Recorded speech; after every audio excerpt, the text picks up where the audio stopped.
সেনাবাহিনী আবারও দেশের মানুষের কাছে আস্থার প্রতীক হিসেবে স্বীকৃতি লাভ করেছে, এমন মন্তব্য করেছেন অন্তর্বর্তী সরকারের প্রধান উপদেষ্টা ড. মোহাম্মদ ইউনূস।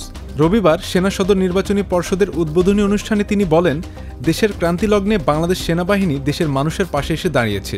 একটি অন্তর্বর্তীকালীন সরকার গঠন প্রক্রিয়া ত্বরান্বিত করে দেশকে অস্থিতিশীল পরিস্থিতির হাত থেকে রক্ষা করেছে। এর আগে সদর দপ্তরে অনুষ্ঠানস্থলে পৌঁছালে প্রধান উপদেষ্টাকে স্বাগত জানান সেনাবাহিনীর প্রধান জেনারেল ওয়াকারুজ্জামান। টানা বৃষ্টি ও পাহাড়ি ঢলে শেরপুরে বন্যা পরিস্থিতির অবনতি হয়েছে। প্লাবিত হয়েছে 2 শতাধিক গ্রাম, পানিবন্দী হয়ে পড়েছেন প্রায় 2 লাখ মানুষ।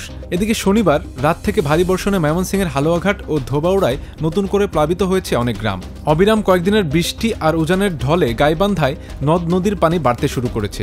এতে নতুন করে বন্যার আশঙ্কা করছেন নদীর তীরবর্তী নিম্নাঞ্চলের মানুষেরা।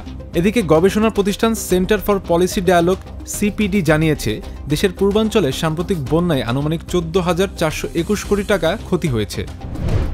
বন্যার মতো প্রাকৃতিক দুর্যোগের সময় যাতে খাদ্য সংকট না হয় সেজন্য সরকার ব্যবস্থা নিচ্ছে বলে জানিয়েছেন পরিবেশ ও পানি সম্পদ উপদেষ্টা সৈয়দা রিজওয়ানা হাসান।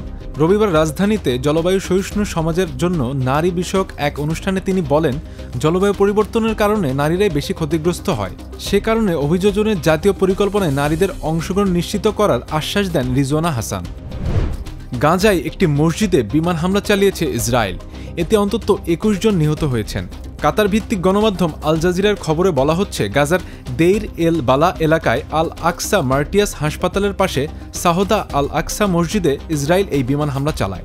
বছরখানেক ধরে চলা রক্তক্ষয়ী যুদ্ধে বাস্তুচ্যুত হওয়া বহু ফিলিস্তিনি ওই মসজিদে আশ্রয় নিয়েছিলেন। ইসরায়েলে হামাসের নজিরবিহীন হামলায় 1 বছর পূর্ণ হচ্ছে 7 অক্টোবর।